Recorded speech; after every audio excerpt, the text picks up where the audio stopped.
Bonsoir à tous, bienvenue sur Tropical Play pour la suite de notre campagne L'héritage des Tietamis en Nayan. Et comme vous pouvez le voir, nous sommes à la Loutre Frétillante, petite auberge discrète dans un quartier reculé de la cité de Tokunimasa où nos héros se sont réfugiés après avoir pris la fuite de cette demeure dans laquelle se sont passés ces événements tragiques.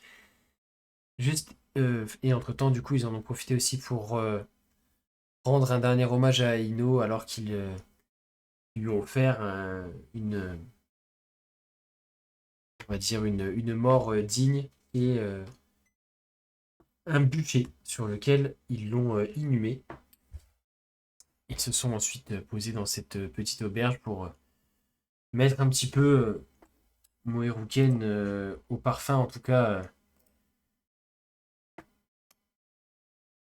lui donner le niveau d'information qu'ils possèdent sur leur quête actuelle et les événements d'ailleurs qui se passent vis-à-vis de Nomichikan, du temps qui déraille un petit peu, et de leur prochain objectif qui est la forêt de Isuitake pour essayer d'y retrouver Akayami, euh, la Tsunadokei renégate qui est à l'origine de tous ces problèmes.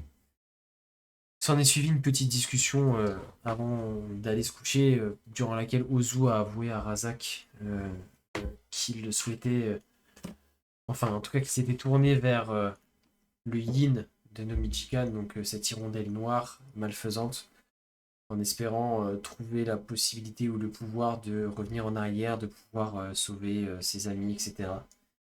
Razak a plutôt réussi à le remettre sur le droit chemin, en tout cas à lui faire, à l'écouter, à le comprendre, mais aussi à l'aider à voir les choses d'une manière différente et de lui faire comprendre que ces choses pouvaient avoir des conséquences plus graves que les bénéfices qu'il en tirerait. Et Ozu est donc allé se coucher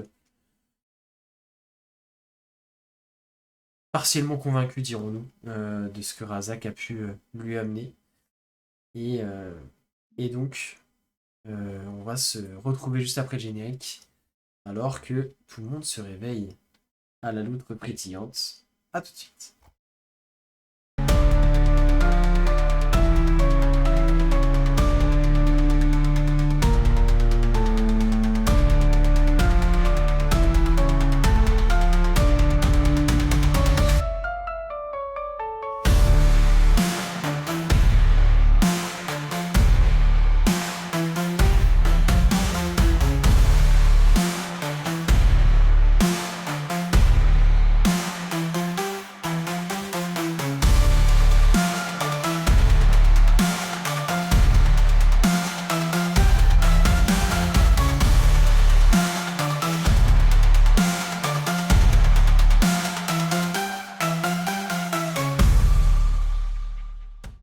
Et donc, vous êtes réveillé au petit matin par le bruit de l'activité qui reprend dans la rue. Effectivement, cette petite auberge n'est pas très bien insonorisée. Et vous vous réveillez après une nuit réparatrice tout de même. Vous pouvez valider un repos long. Et donc, bon, le petit déjeuner est frugal. Lorsque vous rentrez dans la salle, un gruau, un morceau de pain rassis de la veille,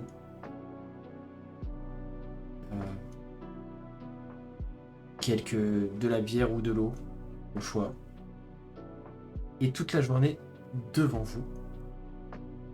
Est-ce qu'il y a des choses que vous souhaitez faire dès le matin? Euh, oui, je sais pas qui sera qui se lève en premier. Oui. Je me suis pas Non mais couché de gars, toute façon. tu te couches pas, donc déjà tu te lèves pas en premier, juste tu, Je suis tu es en perdu en perma debout premier. quoi.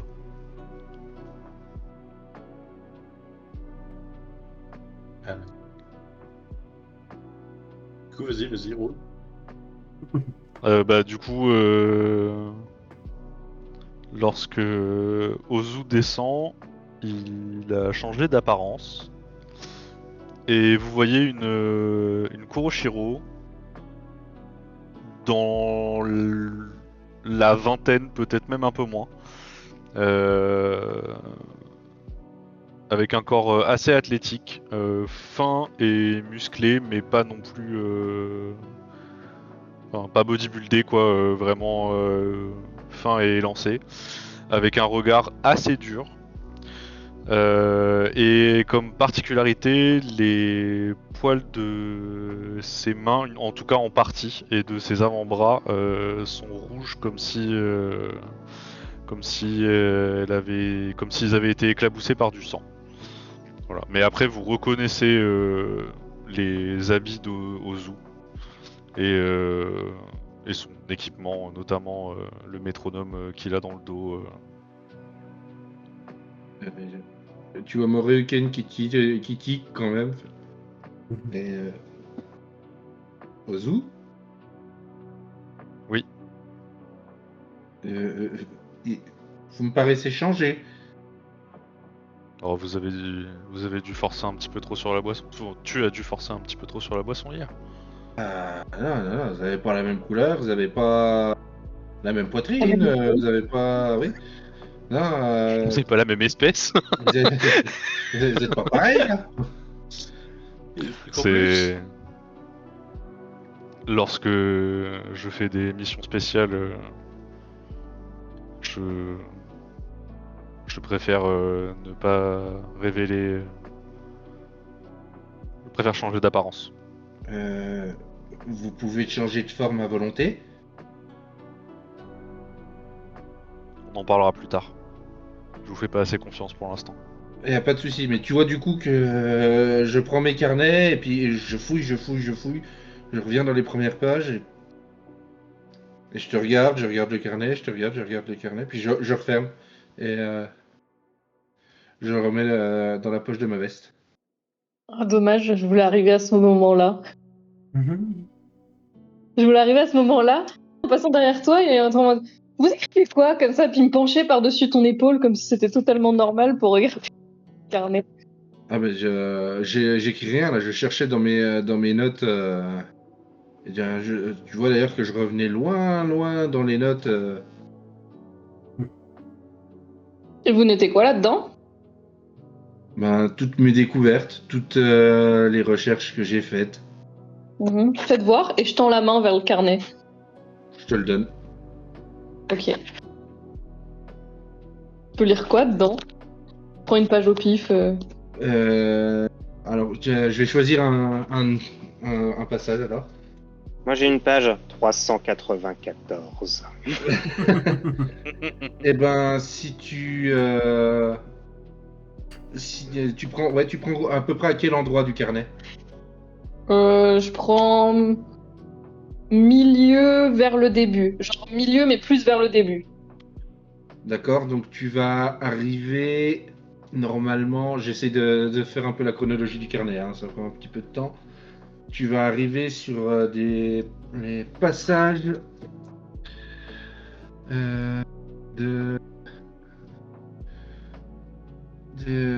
des gardiens quand ils sont dans la forêt de Sejumori.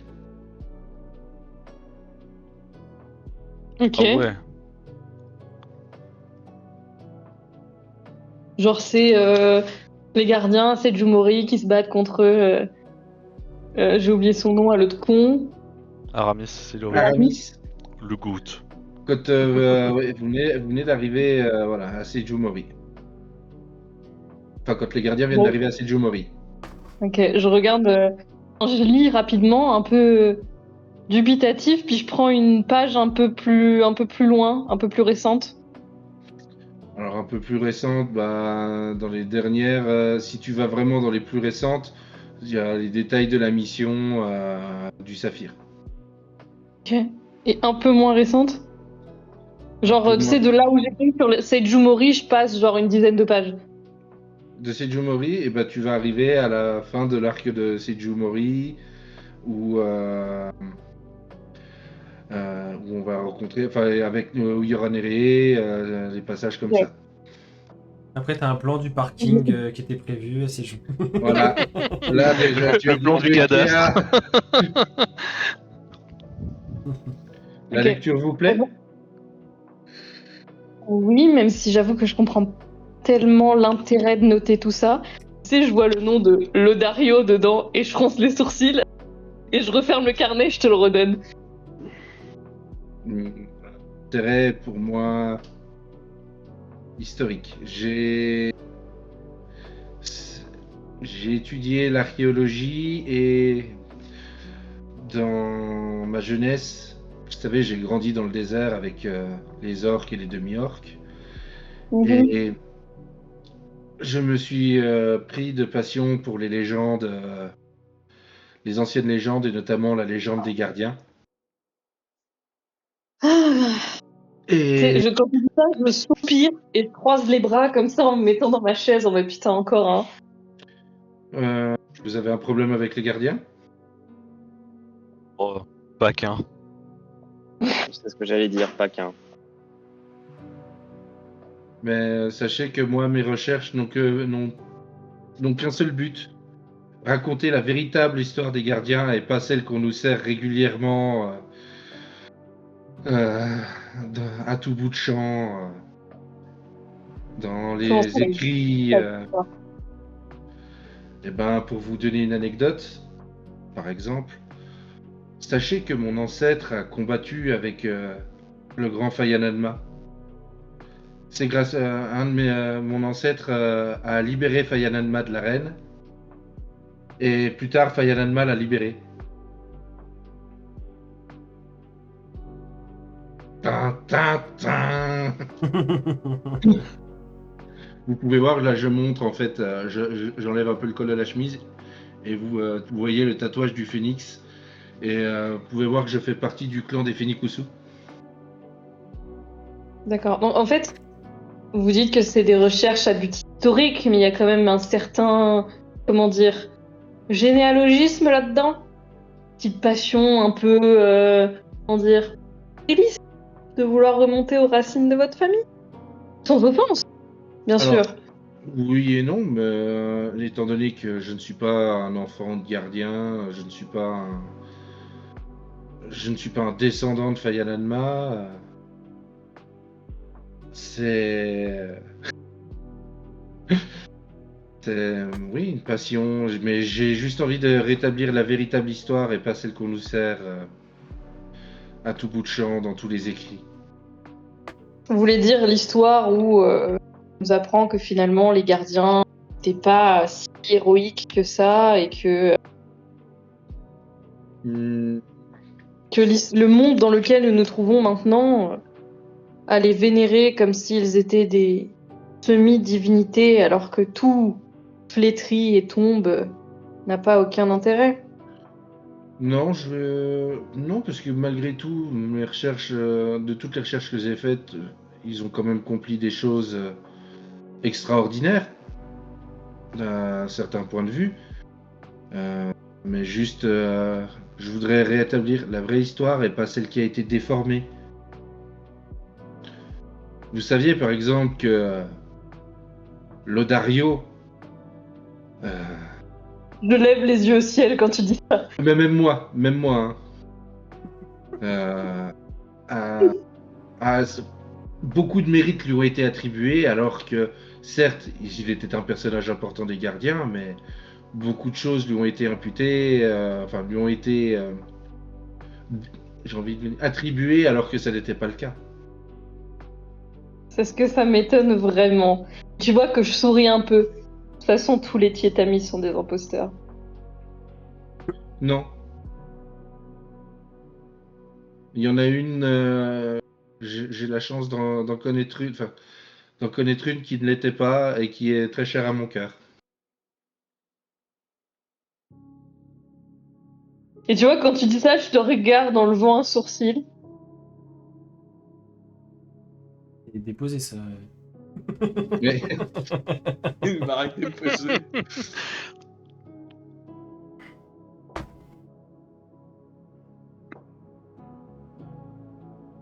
Une Tietamis qui est chère à votre cœur. oui. Enfin, oui. Qui n'est malheureusement plus de ce monde. Oh, quelle tristesse. Et c'est laquelle, ce merveilleux arbre généalogique? c'est un peu personnel. Et je dirais même un peu honteux. HRP, ouais, franchement, là, ça me fait chier. Ça me fait chier. Mais allez, quitte à se faire des confidences, sachez que quand j'étais enfant, on me racontait donc ces légendes et on me montrait des portraits. Et je suis tombé sous le charme de Koshiko. Le Koshi Crush.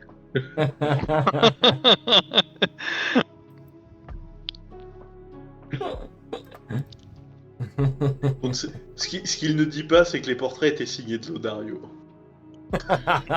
Oui, c'est quand Koshiko lui disait « Dessine-moi comme une de tes françaises ».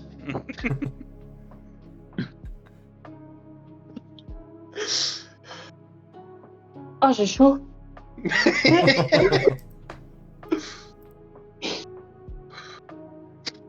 Et quand tu dis ça, tu vois Heidi qui te regarde, qui ouvre de grands et qui est là en mode Putain, on a recruté un malade dans le groupe.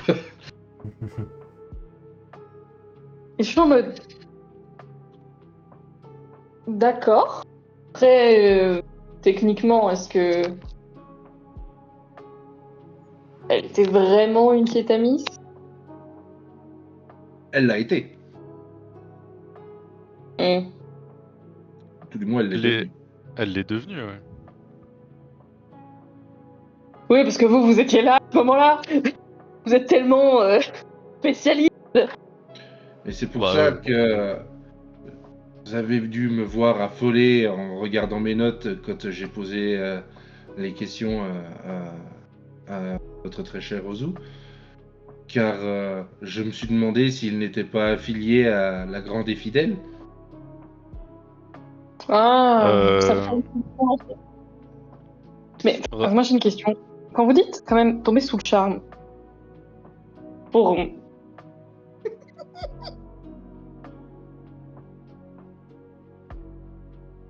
enfin, pardonnez-moi, hein, mais j'ai du mal à saisir. Enfin, si tu, enfin, elle est. Quoi? Écoutez, quand vous arriverez à structurer votre question, peut-être que j'y répondrai. Ça existe les orthophonistes dans Ayan, Quentin? C'est pour une amie. Avec Gad, peut-être qu'ils peuvent nous faire un tarif de groupe.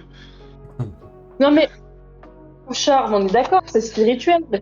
Que la dame, enfin, je veux dire, vous êtes pas si vieux. Ah non. Non, c'était il y a 200 ans, donc non, je suis pas si vieux, non. Et là, vous entendez les pas de Razak descendre les escaliers. Le charme, c'est aussi quelque chose. Ce n'est pas que spirituel. Enfin. Qu'est-ce que vous voulez m'entendre dire, en fait? Oui, je lui voue un amour impossible et qui ne sera jamais partagé. Ah bah là, oui, je te le confirme, oui, il sera jamais partagé. Dario, il va se retourner dans sa tombe. Il va sortir de sa tombe même. En tout cas, j'espère Ah bah. quand même qu'on n'a pas rencontré un gars bizarre au point de vouloir partager un amour avec Non, une femme non, décédée non. depuis plusieurs centaines d'années, quoi. Non. Je vois très bien ce que vous voulez dire, non. Je sais que c'est strictement impossible. Voilà, c'est comme ça. D'accord. Bien écoutez, on va pas juger. Il y en a qui sont passionnés par les pigeons.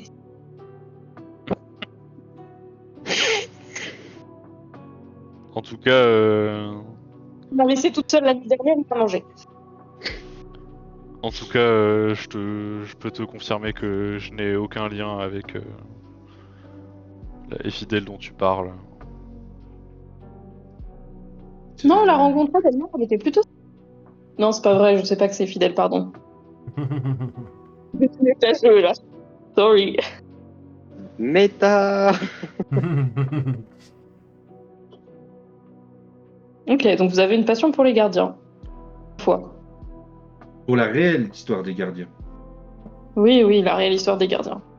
Vous êtes tombé amoureux d'un portrait. Faut toujours se barrer ou pas. Flo, t'as un autre e-roll? Oh non, j'y tiens.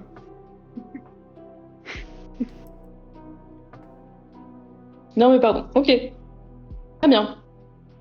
Et du coup, je suppose qu'aujourd'hui, votre mission, enfin, vous n'avez peut-être plus grand-chose à apprendre sur les gardiens. Bah, il me reste toujours à explorer, et, à aller dans les lieux où ils se sont déroulés et essayer de rassembler un maximum de sources. Vous savez, l'archéologie, la recherche historique, on ne peut jamais réellement être sûr à 100%. Mhm. Je vois. Très bien. Quentin, Oui. est-ce que on a conscience que la reine des elfes actuelle a connu les gardiens? Oui, d'ailleurs, oui, puisqu'on a rencontré le petit fillot de Fayananma et Ozoibi qui nous a dit qu'elle les avait connus. Ouais. Ok, donc on le sait. Du coup, putain, mais c'était quoi? Ah bah, Moru... Ah ouais, putain, ça c'est bien de l'avoir marqué sur la VTT. Ton nom. Moeruken, vous... Est-ce que vous avez déjà eu l'occasion de discuter avec la reine des elfes? je l'ai croisée une fois brièvement, elle n'avait pas beaucoup de temps à m'accorder, mais le peu qu'elle m'a accordé m'a grandement aidé dans mes recherches. Non, elle est Parce que- manager d'un McDo maintenant.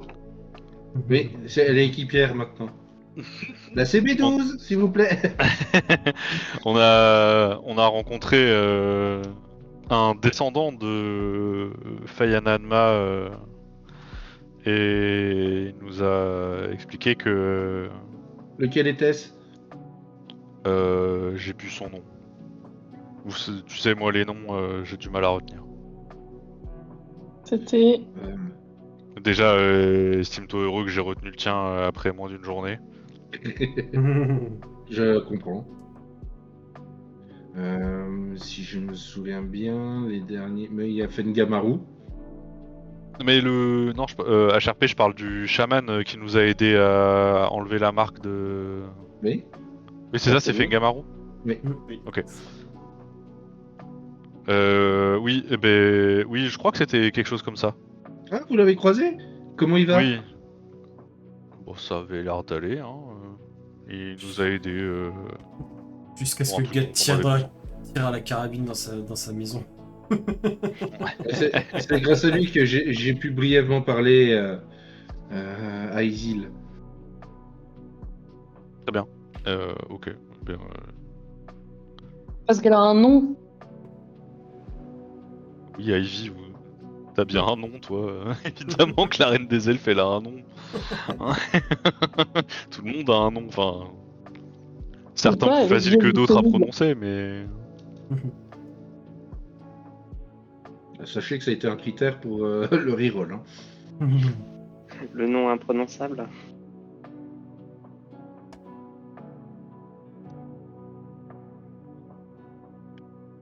Bon. Du coup, on part Bambou. pour Bambouland. Est-ce que vous avez des emplettes à faire auparavant? Non, on a dit qu'il n'y a pas le temps pour les courses. Pas le temps pour du citron. En vrai, dans tous les cas, vous allez devoir retraverser une grande partie de la ville, retraverser le fleuve, donc vous allez pouvoir, sans faire de détour, passer devant, suivant ce que vous avez besoin. C'est des choses assez communes, type d'immunition classique et tout. Vous allez pouvoir le faire sur le chemin, quoi. Ça va pas forcément vous faire de gros détours. Normalement, j'ai assez de poudre à canon pour faire sauter une auberge, donc moi ça devrait aller en termes de munitions. Vous avez dit boule de feu. Que c'est Pas, possible de bon. trouver des balles en diamant. Des balles en diamant. Bien sûr, il y en a à l'épicerie du coin. Les fameuses. T'es sérieux, tu veux sortir les fameuses balles en diamant? Ah, elles sont dans le document, hein.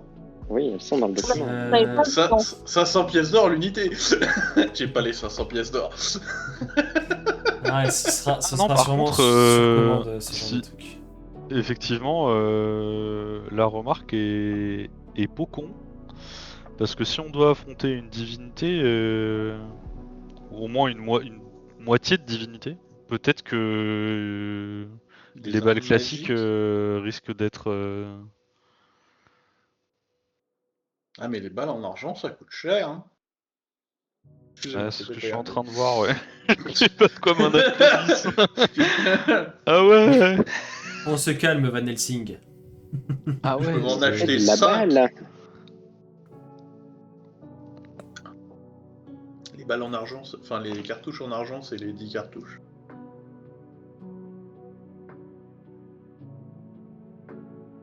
Tout ce qui est munitions classiques et tout, vous allez pouvoir en acheter relativement facilement en quantité assez grande. Après, par contre, pour ce genre de choses un peu plus rares, ce sera plus sur commande. Donc là, ça s'y prêtera pas si vous passez juste rapidos pour en acheter, quoi. Surtout si c'est sur le chemin. Pour le chemin. Parce que typiquement, Pardon. pour des balles en argent ou en diamant, il faut qu'il y ait un armurier et un bijoutier qui travaillent de concert pour... Hein, pour des balles en argent. Bah non, mais tu vois, pour On dirait- les armuriers, mais même les armuriers n'ont pas forcément toujours Ah, de l'argent, enfin tu vois, de l'argent Mhm. dans cette quantité et tout. En général, enfin c'est plus sur commande, quoi. C'est rare que un armurier entre guillemets basique ait des balles en argent en stock comme ça Yep. en boutique.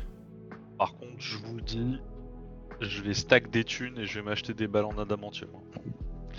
Parce que l'attaque sournoise avec le coup crit automatique.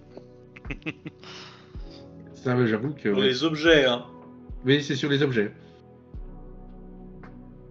Ah, un objet. Oh, Bah, moins intéressant de faire une attaque sournoise sur un objet. Bon, Tu pourras Ah bah, faire des- tu pourras potentiellement, faire tu sais, des- c'est les cartouches de dégondage. C'est pour les interventions musclées pour rentrer dans les portes. Ah, Pour c'est dégonder ça. les portes, c'est ça? Ah ouais, Ouais. c'est que pour les objets. Putain. Super, Ça me rappelle super quelque ennemi, ça chose, les ça me porte, rappelle hein. une. Super ennemi, ça les porte. Ça mérite Ouais. bien une attaque sournoise. Franchement, oui. Est-ce que peut ça tuer. mérite 525 pièces d'or? Là, Je suis pas convaincu là. les 10 portes. Bah, ça dépend. Si c'est une porte qui risque de te tuer au moment où tu touches la poignée, Bon, vous avez fait le point, vous avez pas de thunes, on peut avancer? Oui. oui. Du coup, c'est qui prend le fusil plus un? Tu le gardes dans le sac. Le fusil va pas quitter le sac. Bah, si, non, Ça sera on le va pouvoir le vendre à force. Hein. Ça sera le running gag de cette campagne, j'en ai rien à foutre, on va se traîner un fusil jusqu'à la fin. On va se prendre un TPK, le seul truc qui va survivre, c'est le fusil.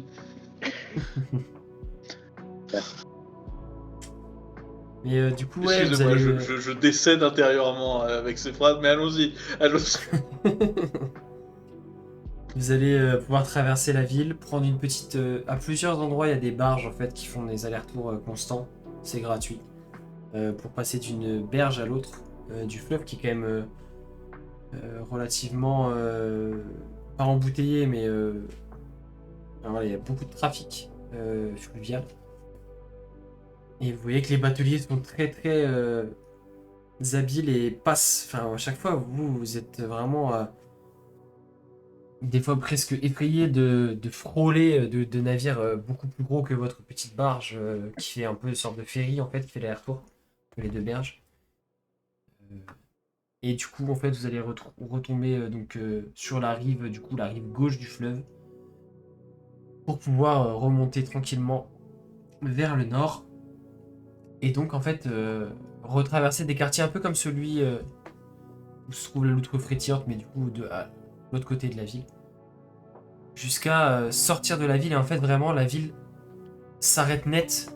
Vous avez une dernière rue Comme je vous disais, c'est construit assez, entre guillemets, de façon moderne, avec des rues parallèles au fleuve. Et donc cette dernière rue, il y a une dernière rangée de bâtiments, et d'un coup derrière, la ville s'arrête. Une très légère petite plaine d'herbes rases avant un mur de végétation, de bambous géants qui se dresse comme ça à un peu plus de 100 mètres de la ville. C'est assez troublant d'ailleurs. Et il n'y a vraiment pas de route qui y mène, comme si la ville et la forêt coexistaient, mais sans jamais se croiser et sans que personne ne passe de l'un à l'autre. Et donc, vous voyez ces bambous géants qui se dressent comme ça à 100-150 mètres devant vous.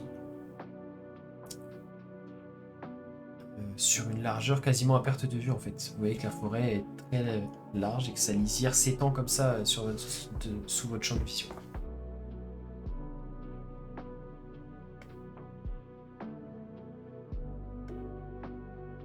Et ça vous mettra très très peu de temps à l'atteindre du coup. Et en fait, une fois que vous arrivez à l'orée de cette forêt de bambous géants, vous voyez quand même qu'à l'intérieur il y a un petit peu d'autres végétations, mais principalement ces énormes bambous. Et vous remarquez que, assez étrangement, contrairement à ce que vous attendiez, et surtout vis-à-vis de l'allure extérieure qu'a la forêt, ce n'est pas si dense entre guillemets à l'intérieur. Les bambous sont vraiment assez gros pour la plupart. Et il y a, alors c'est pas vraiment des chemins, mais vous voyez qu'il y a des passages, des trouées, que la lumière du jour arrive à filtrer. Et c'est assez différent de ce que vous aviez pu anticiper ou entendre un peu dans la cité. Vous parlez quand même de réputation, d'une forêt assez mystique, de choses comme ça. Et ouais, vous arrivez donc à l'intérieur de cette forêt qui est d'un calme presque surnaturel. Et vous ressentez quand même... c'est pas vraiment le poids de l'âge de cette forêt, mais c'est plus... vous ressentez que... ouais, c'est vraiment pas une forêt comme les autres, et que... vous sentez presque étrangement bien en y entrant.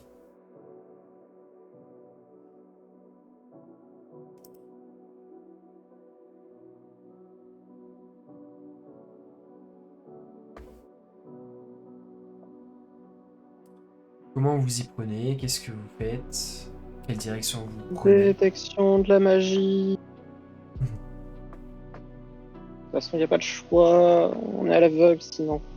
Non, je vais lancer une détection de la magie. Ok. Actuelle. Gad va essayer de pister. Ok. Tu peux me faire un jet de survie si tu veux. Il a appris ça dans les livres. Je vais essayer d'aider Gat. Très bien. Razak, ta détection de la magie, pour l'instant, en tout cas dans le rayon de ce qu'elle te permet de voir, là où vous êtes, ne te remonte pas d'informations spécifiques. Pas de magie apparente, ou en tout cas de magie active autour de toi. Et je vais utiliser également le monocle. Ok.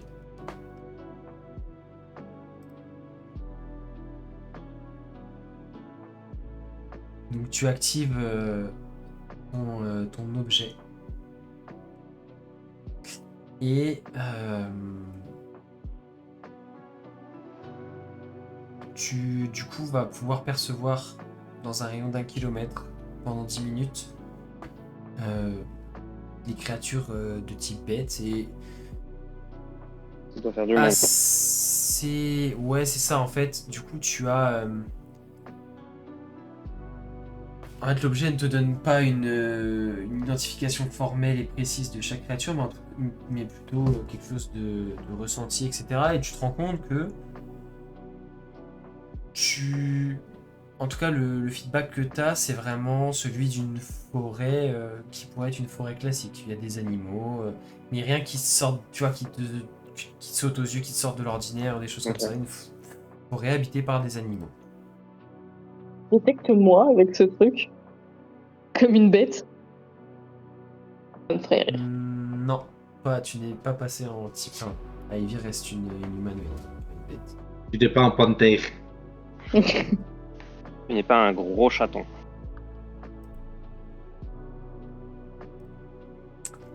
Et du coup, bon, avec vos jets ouais, avec ton jet de survie, Gat, J'y crois pas, hein, tu peux me envoyer merde. non, mais en vrai, je peux compléter la description un peu de la forêt pour te dire que malgré, enfin voilà, tu vas observer un peu plus finement et tenter de pister, mais du coup, tu vas rien repérer d'intéressant vis-à-vis de ce que tu cherches.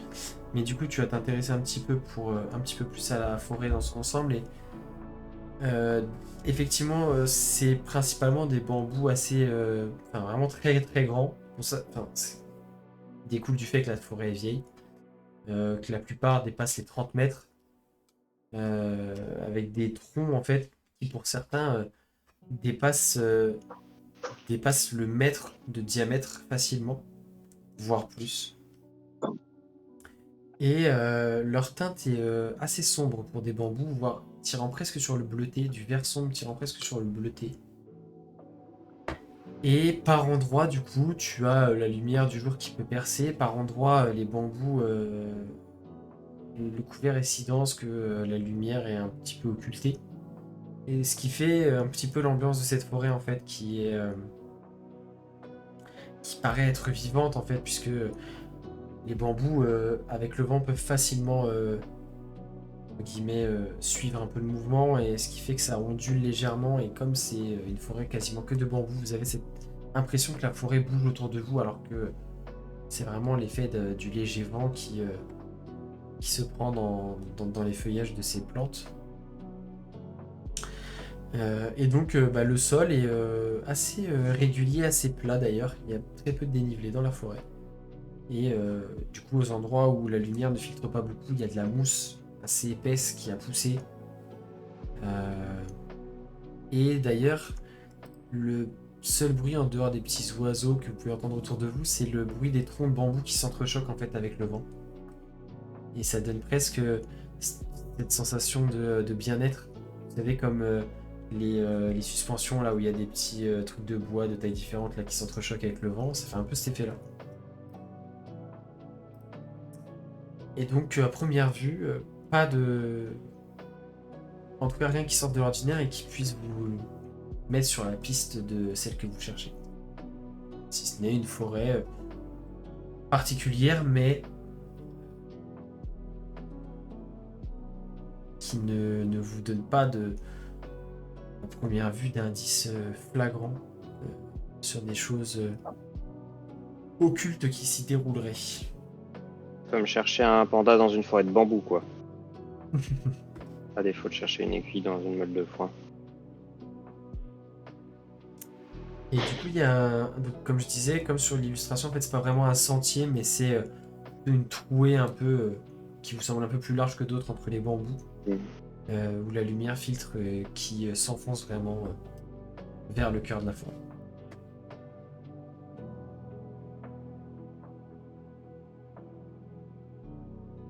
Et on crie, elle va venir. Alors, on va peut-être pas faire ça.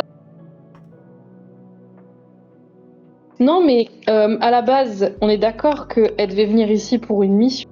C'est bien ce qui Oui, vous tout a à été fait. dit, Razak. C'est ça. Donc, Elle devait venir ici. très bien. Si enfin, il y a un endroit particulier dans cette forêt où elle devait faire cette mission. Peut-être qu'on la retrouvera là-bas directement. Non, justement, le but était de valider que cette forêt était peut-être particulière et qu'il y avait plus d'anomalies temporelles dans cette forêt qu'ailleurs. Donc peut-être qu'au fin fond de la forêt, nous allons, ou même au fur et à mesure de notre avancée, nous allons constater des choses un peu étranges.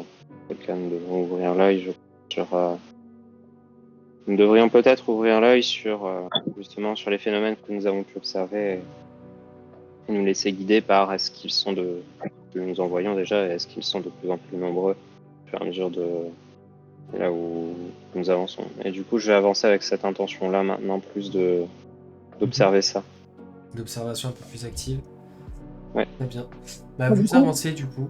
Enfin, en tout cas, tu avances, Razak. Je sais pas si les autres vous suivez ou pas. Si, moi je Oui, suis. comme il a dit qu'il fallait qu'on cherche, je suis plus aussi attentive au truc. Ouais, de toute façon, je vais vous demander à tous, du coup, alors que vous commencez à vous enfoncer un peu dans la forêt, un jet de perception, s'il vous plaît. Oh yeah, baby. Allez. On peut pas Le faire premier pire jet que de la l'avant. soirée. Un jet important? Ce soir, là. C'est la reprise. Ils sont pas chauds, c'est pour ça. C'est bon, moi ça chauffe. Ah bah oui, mais Il a Quand plus j'ai- 0, il fait 16, j'ai plus Ah. 7, je fais 12. Ça dégoûte. C'est pas fou, hein. Ça devait pas être très très important. Razak Ouais, et non, Ivy, Diesel, ça démarre vite. Razak et Ivy, vous êtes vraiment focalisés sur trouver des traces de Akayami, trouver des traces des anomalies temporelles, etc. Et du coup, alors je dis pas vous passez à côté de l'essentiel, mais en tout cas, vous ne trouvez pas de choses flagrantes sur ça. Par contre,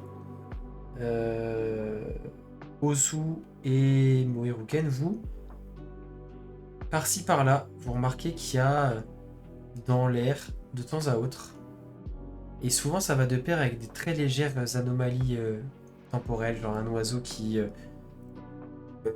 bug un petit peu et revient 1 mètre en arrière alors qu'il était en train de s'envoler devant vous, des choses comme ça.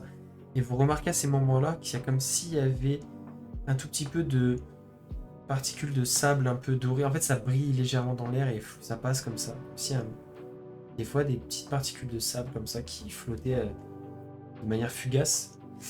Et Gat, toi, en plus de ça, il y a quelque chose qui va c'est même pas sauter aux yeux, c'est toi qui es du coup assez terre à terre et qui regarde vraiment d'un œil très objectif, on va dire. Tu vas remarquer à un moment sur votre droite un bambou vraiment plus large que les autres. Bon, jusque-là, il y en avait de tailles des fois un peu différentes, mais celui-là est vraiment plus large. Et sur son tronc est gravé un symbole qui, en kokuo, veut dire temps. Le temps, T-E-M-P-S. Eh ben super. Du coup, j'interpelle les autres avec le. Et donc, c'est pas ça qu'on cherche. MJ, que dit la détection de ma magie? Et là, que dit la détection de la magie? Donc du coup, tu réactives détection de la magie. Et Bien. effectivement, tu vois que ce bambou, maintenant que tu t'en approches, alors c'est assez léger, mais tu vois qu'il y a une magie... Enfin, pas comme si quelqu'un avait jeté un sort dessus, mais que la plante en elle-même, comme si la plante en elle-même, dans son ensemble, avait une légère aura magique. Oh, Mais ce bambou spécifiquement, ce gros bambou beaucoup plus large, gravé de ce symbole. Les autres, non. C'est quoi, on l'arrache? ah non. Non. je suis sûr que c'est une bonne idée ça. Je ne pense pas que ce soit une bonne idée en effet. Mais Généralement, par casser un contre, truc magique, ça a une certaine tendance à nous péter à la gueule. Non, mais déjà, c'est un indice. Du coup, c'est qu'en effet, il y a bien quelque chose dans cette forêt lié à nos Mexicanes d'une manière ou d'une autre.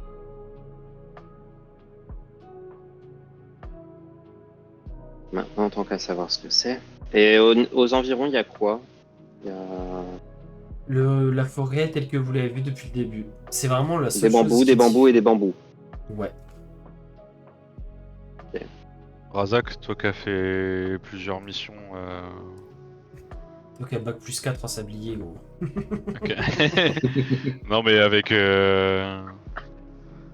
celle qu'on cherche. Tu as fait plusieurs missions. Est-ce qu'à tout hasard, vous aviez, je sais pas moi, l'habitude de communiquer par signe pour vous retrouver, ce genre de choses Bien, pas particulièrement. Les missions sont très rarement effectuées en paire ou en groupe, et généralement nous restons groupés pour ces missions. Sachant Cherchons que- pas forcément un autre pareil. Pour éviter que tu partes sur une mauvaise piste, Ozu, en tout cas la gravure, enfin ce qui est gravé, le symbole gravé sur le bambou semble extrêmement ancien.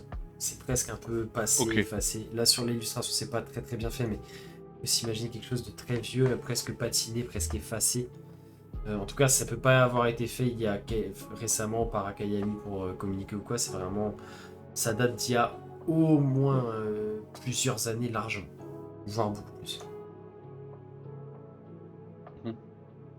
Ce qui coïnciderait avec la mission originelle de Takayami, ou en tout cas ce qu'elle cherchait, c'était le temple de Nomichikan, vraiment le temple originel.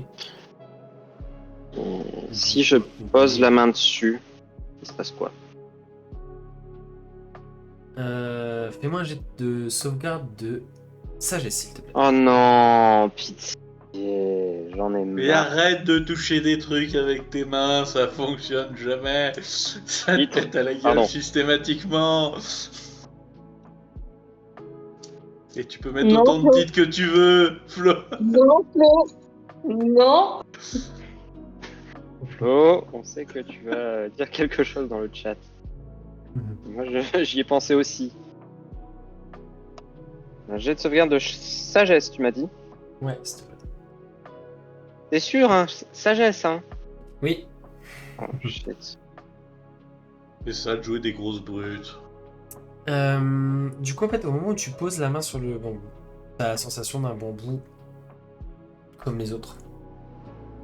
Mis à part qu'il est beaucoup plus massif, mais rapidement, au bout de à peine une seconde, alors que tu allais enlever ta main déçu, tu sens qu'il y a quelque chose de différent et en fait tout de suite tu ressens la magie de la plante et son usage. En fait, ça devient limpide pour toi d'un coup, comme si tu avais capté le truc et que ça devenait évident. Et vous voyez Razak qui, d'un coup, a son regard qui s'illumine, façon de parler en mode j'ai compris ou j'ai capté un truc. Et vous le voyez rentrer en fait, ta main rentre dans le bambou comme si d'un coup il devenait immatériel et tu pénètres à l'intérieur du bambou et tu rentres dedans. Vous voyez Razak qui rentre à l'intérieur de la plante comme si d'un coup elle était. Comme si c'était une illusion presque, c'est assez étrange. Vous voyez pénétrer à l'intérieur et disparaître. Et en fait, Razak, une fois que tu es à l'intérieur, tu te rends compte que devant toi s'ouvre une multitude de possibilités de sortie. Et le point de vue que tu as, c'est comme si tu voyais, en gros, tu te rends vite compte et tu en déduis que, en gros, ce sont des points comme si c'était des points de passage, en fait, et que ce que tu vois, une espèce de multitude de portes de sortie qui s'offrent à toi, c'est mental hein, comme image, et du coup, c'est comme si tu voyais depuis l'intérieur d'une multitude d'autres bambous comme celui par lequel tu es entré, mais qui donnent sur d'autres endroits de la forêt. La planète au trésor, pardon. Et par contre, tu ressens que tu ressens que tu dois faire un choix rapidement au risque de rester bloqué. En fait, tu sens que magiquement, il y a quelque chose qui te pousse soit à en ressortir de là où tu viens, soit de choisir une des issues et d'en sortir par là. Je reviens. Ok, je te dis juste rapidement... Bah tiens, jette-moi un D4 s'il te plaît, juste pour te donner un aperçu de une qui t'a peut-être, tu vois, juste attiré un peu l'attention rapidement, une des possibilités alors que ça c'est... Ok. Il y a une des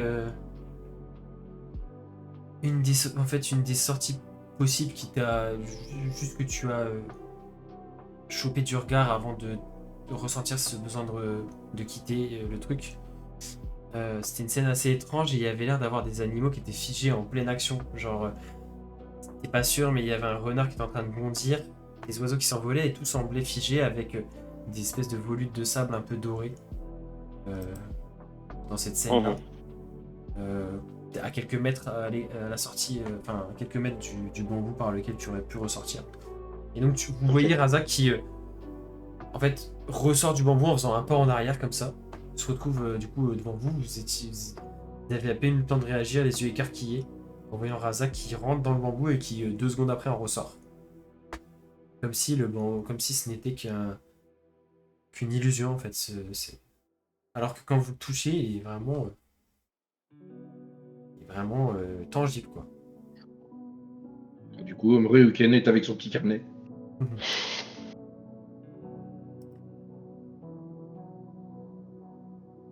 Et du coup, moi je vais m'approcher du bambou, puis je vais le toucher. Et maintenant en fait que tu as vu Razak faire ça, toi aussi ressens ce truc. Et pareil, tu sens que d'un coup ta main s'enfonce. Enfin, c'est même pas s'enfonce, c'est d'un coup passe à travers comme si tu avais pris conscience que tu pouvais rentrer dedans et que tu pouvais toi aussi à ton tour rentrer dans le bambou. Je passe la tête pour voir ce qu'il y a de l'autre côté.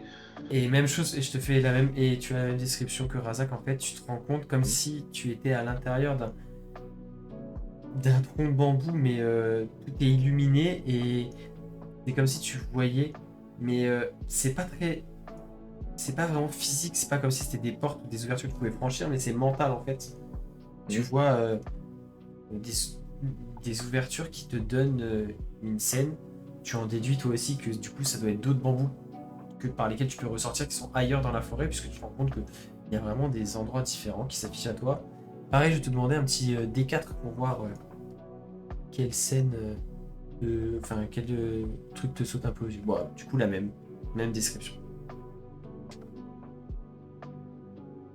Et pareil, tu ressens très très rapidement, en fait, alors que tu as à peine le temps de choper cette info du regard, tu ressens rapidement le besoin de ressortir. Soit par là d'où tu es rentré, soit par une de ces possibilités. Eh ben, je vais ressortir et puis je vais dire aux autres, je pense qu'on a trouvé un chemin. Et du coup, faut rentrer dans le bambou. Et c'est surtout qu'il va falloir une décision de où nous ressortons.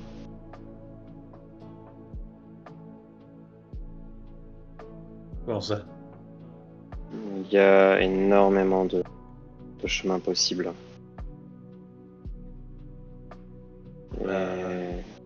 Et Si on y va tous ensemble, en même temps. à la rigueur, je pense qu'il serait préférable que l'un de nous y aille en premier, choisisse une direction et les autres suivent. Et si c'est comme je le pense, vous verrez, à ce moment-là, j'y vais en premier et vous me verrez à la sortie. Vous n'aurez qu'à me rejoindre. Ok. Eh ben, on y va? Je vais à nouveau m'avancer. Par contre, je vais prêter vraiment attention aux images. Tiens. Donc tu rentres. Parce qu'il y a quelque chose qui me saute aux yeux vraiment. Eh bien, bon, forcément, ton regard va rechoper cette scène que je t'ai décrite tout à l'heure. Tu sens déjà le temps qui te presse et qu'il faut que tu fasses un choix, et tu as le temps de voir une autre scène. En tout cas, un autre élément qui te saute aux yeux, puisque c'est peut-être la seule construction que tu vois. J'allais dire, je cherche soit de la construction, soit du monde. Ouais, bah du coup, ça va être en gros, tu vois un des bambous et à peut-être une quinzaine de mètres, donc il y a 2-3 autres bambous normaux qui, tu vois, sont dans ton champ de vision, mais dans cette scène, il y a une espèce de hutte, un peu de fortune qui est construite avec ce qui semble être quelqu'un assis devant, mais ça va très très vite et tu ressens rapidement la nécessité de faire le choix et de sortir. Bah, j'y vais. Ok. Et donc tu ressors à une quinzaine de mètres de cette scène que tu vois. Pour l'instant, t'es encore dans le couvert dans le couvert de la forêt, donc l'homme ne t'a pas vu, il est assis perdu dans ses pensées. Les autres, une fois que vous avez vu Razak disparaître, si vous rentrez dans le bambou à votre tour. Oui. Oui. On suit le mouvement, oui. Et en fait, vous allez vous apercevoir que malgré le fait que vous y alliez soit en même temps, soit vraiment d'affilée, vous vous retrouvez à chaque fois seul dans le truc, tous.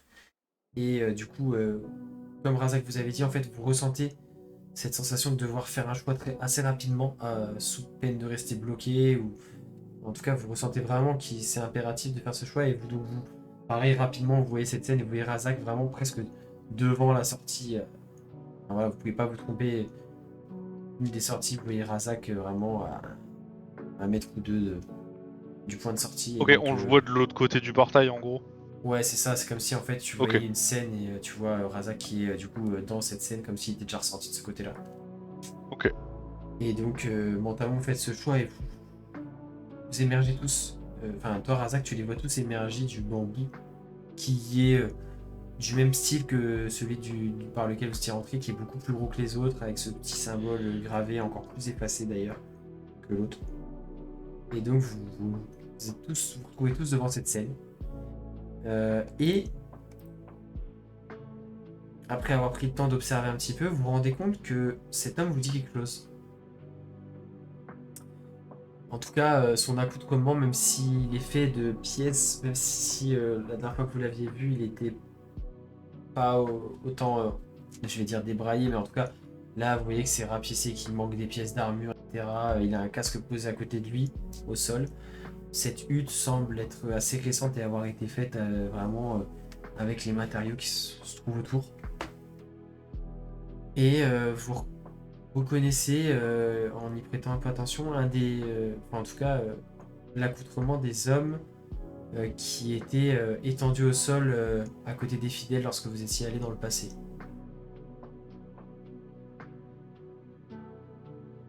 Oh, j'ai peur. Qui est là, tout seul devant cette hutte, à, il joue un peu avec son casque qu'il a posé au sol et qu'il prend, qu'il regarde, qu'il repose. Il est un peu perdu dans ses pensées.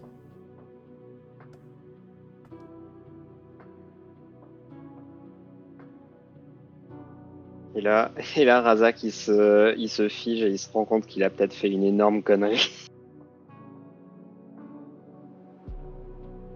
Oh mon dieu. Que faites-vous? Pour l'instant, il ne vous a coup, pas vu. Donc vous restez silencieux et On- tout. Bah, Gat s'approche. On reconnaît tous le fait que ça soit. Ouais, je vais pas vous faire de gestes si vous prenez le temps de en fait, vous remémorer un Sauf peu. moi. Oui, toi, Moré, Oui. ok, forcément. Forcément, non, mais les autres, c'est surtout son accoutrement et c'est son armure qui vont bien en tête. Vous savez pas lequel c'est de gars, mais voilà, vous faites le lien en fait. Je vais chuchoter à Razak. Je crois qu'on est. On a voyagé dans le temps. Plus que dans l'espace. J'en ai bien l'impression également. C'est un des types qui était à côté de De la la Belle tour. Brune, près de la tour, ouais. Ouais. Sauf que quand on l'a croisé, il était mort. Donc on est revenu encore avant. C'est pas le même, c'est pas le même type. C'est juste une armure similaire, c'est ça? Pas exactement un des types. Difficile de dire. Non, on lui pose la question, on est en quelle année? Est-ce que le bambou derrière nous est toujours là? Ah oui, oui. Il ne faut surtout pas qu'il sache d'où nous venons. Et quand je dis d'où, c'est du bambou. Ah. Comme je disais, hein, vous êtes à une quinzaine de mètres de lui. Et entre vous et lui, il y a quand même des rangées de bambous entre guillemets plus classiques, etc. Pour l'instant, vous n'êtes pas en. Enfin, lui, s'il il vous regarde pas de manière, en tout cas en mode recherche active et tout, il vous verra pas. Vous, vous le voyez parce que forcément, vous aviez vu la scène d'abord, mais il est On pas. repart. Il est de 3/4 en fait, il vous voit pas forcément pour l'instant.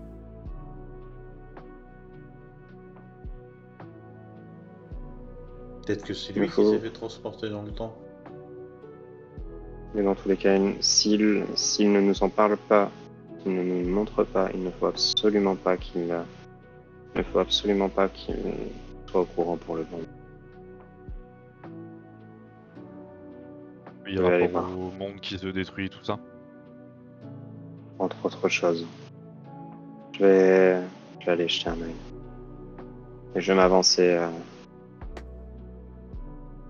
Et tu émerges du coup des bambous, tu t'approches de sa hutte. Les autres, vous faites quoi pour l'instant? Vous restez en retrait ou vous suivez? Je regarde Ivy. Moi, je vais rester là où je suis. Kat sait pas quoi faire. En tout cas, Razak, il lève les yeux vers toi quand tu arrives dans son périmètre. Et tu vois qu'il a l'air pas perdu, mais très interrogateur. Et tu vois qu'il est surpris en fait de voir quelqu'un. Je pensais que j'étais toute seule dans cette forêt bizarre là.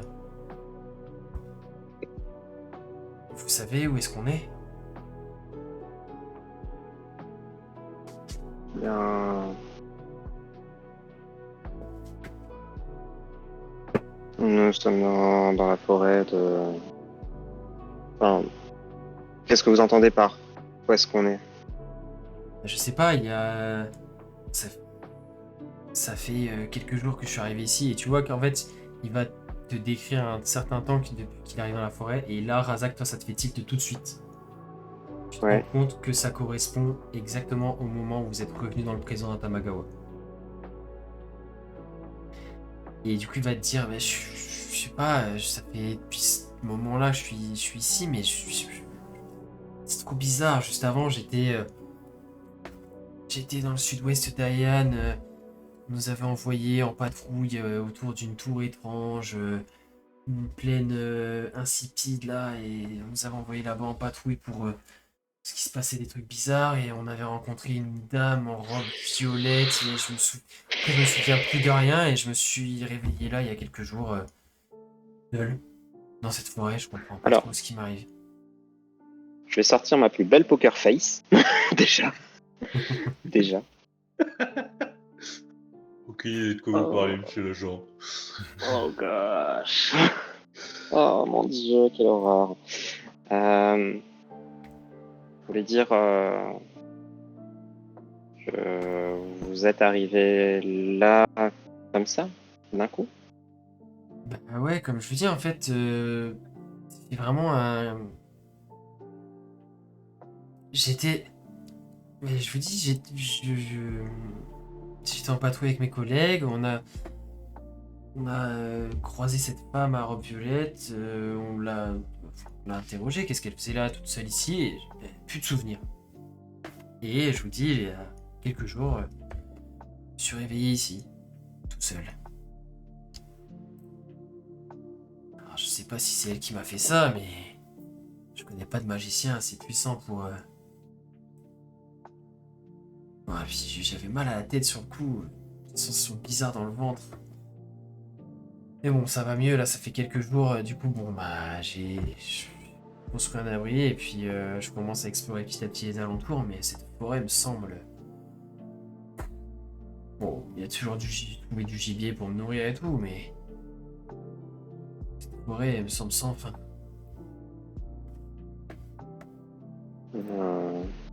Nous sommes, enfin, je ne suis pas tout seul, nous nous sommes retrouvés ici un peu par hasard et nous ne savons pas trop, donc nous avions espéré que vous nous en diriez plus, mais je vois que Ah, bah vous êtes aussi malheureusement. perdu que nous. Oh, peut-être même plus. Quoi, vous êtes venu de votre plein gré dans cette forêt? Euh, nous sommes venus dans cette forêt, mais nous sommes un peu perdus, donc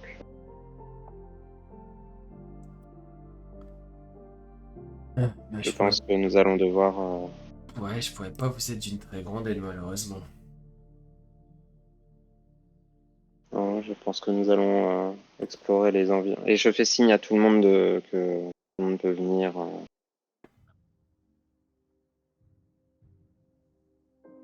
Le mec voit une Kuroshiro, une humaine, un gat, un demi-orc.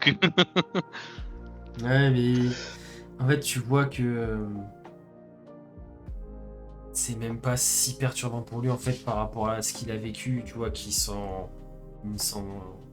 offusque même pas. Enfin, aussi, vous êtes avec le monsieur là, vous êtes perdu. Salut. Oui. On peut dire ça, ouais. Ouais, bah, bonne chance, hein, parce que franchement, cette forêt, moi je commence à en avoir ma claque. Et vous cherchez à en sortir aussi ou... On cherche quelque chose de particulier, une espèce de grand bâtiment. Est-ce que vous auriez vu quelque chose de similaire? Non, bon après j'ai pas élargi encore trop mon périmètre, j'ai peut-être dû faire 1 ou 2 kilomètres, pas plus. Et pour l'instant, à part ces bambous à perte de vue, rien trouvé de tel. Et Gat qui va se pencher vers Ivy. Ça brûle le bambou? Alors, on va rien brûler du tout. D'accord. Protocole, lance Ça fait bouillir mon sang de demi-orc. Mais Ruken qui est en mode est-ce que vous saviez que le gardien Fayanadma, pour retrouver son chemin dans Senjumori, À raser une forêt. s'est contenté de abattre des arbres et d'aller tout droit. À poser le les parking. fondations d'un parking. Depuis, il a été surnommé DDE.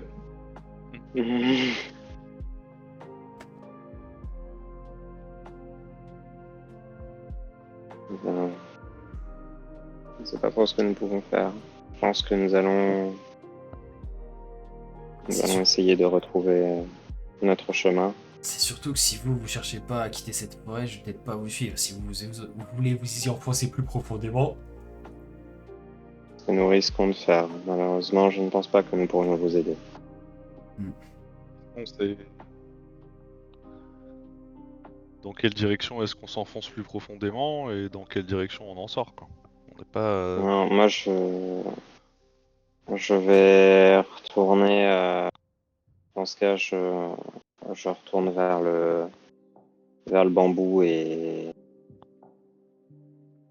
je vais essayer de faire en sorte qu'il nous voit pas, par contre, avant de.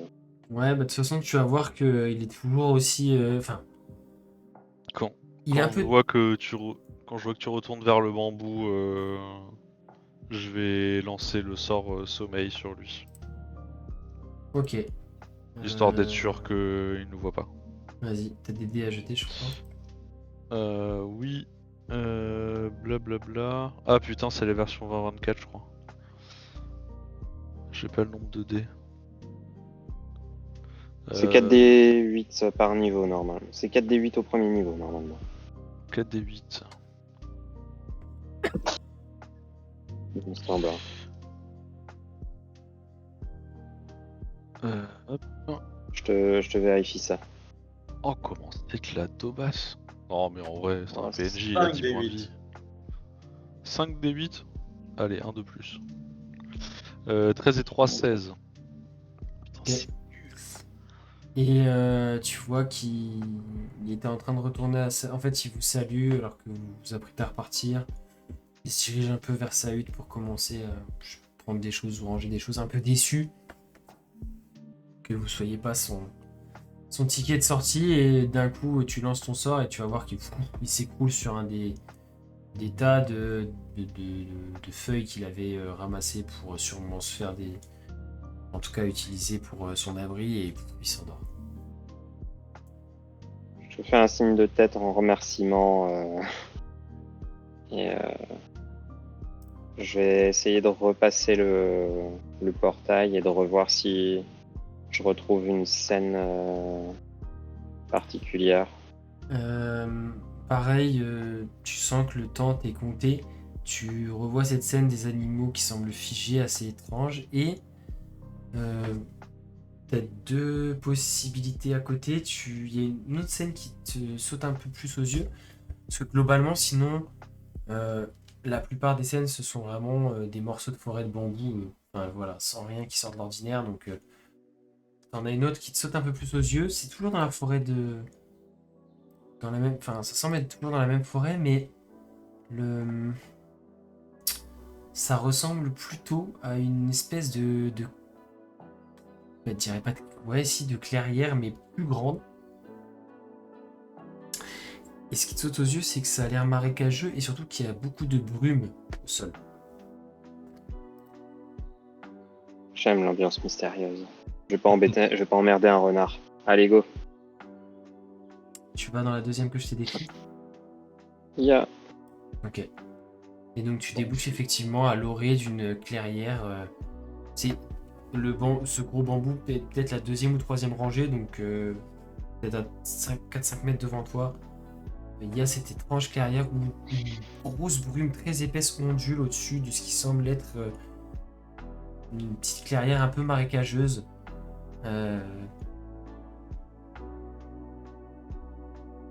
Qui c'est la première fois que vous voyez ça dans la forêt, d'ailleurs. Eh bien. J'avance, détection de la magie, la totale comme d'habitude, quoi. La routine habituelle, quoi. Ok. Et en fait, au moment où tu avances un petit peu, tu te prépares à lancer ta détection de la magie, tu vois, donc tu avances, tu arrives à l'orée vraiment de la clairière, tu vois devant tes bottes que le sol commence à être un peu plus spongieux et c'est très humide, ça devient marécageux, et tu vois la brume qui serpente au sol et qui vient doucement tourner autour de tes pieds, tu vois, par petits volutes comme ça.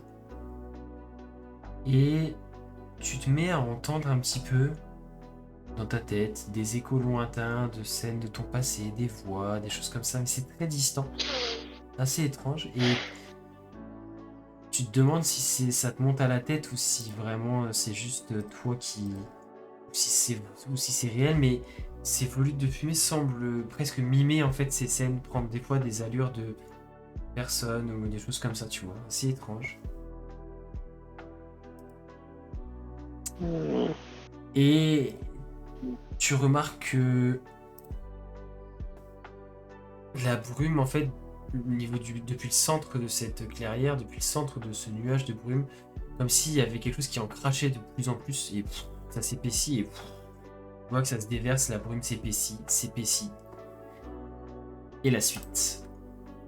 Au prochain épisode.